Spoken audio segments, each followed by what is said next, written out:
স্বামীর বাড়ির ভাত খেতে হলে স্বামীর খোঁটা সহ্য করতে হয়, স্বামীর মায়ের খোঁটা সহ্য করতে হয়, স্বামীর বাবার ডিসরেসপেক্ট সহ্য করতে হয়, স্বামীর বোনের খোঁটা খেতে হয়, অনেক অসম্মান হজম করতে হয়, স্বামীর গালি হজম করতে হয়।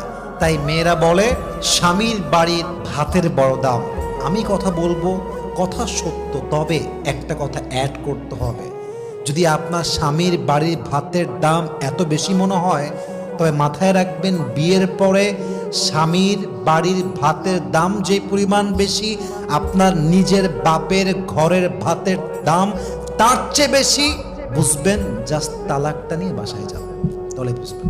জাস্ট তালাকটা হোক, বাসায় যান, 3 মাস থাকেন, 4 মাস থাকেন, 5 মাস থাকেন, স্বামী নাই তালাক হয়ে গিয়েছে, তখন বুঝবেন স্বামীর বাড়ি ভাতের দাম বেশি নয়, এখন তো মনে হচ্ছে বাপের বাড়ি ভাতের দামই বেশি হয়ে গিয়েছে, ঠিক কিনা বলে?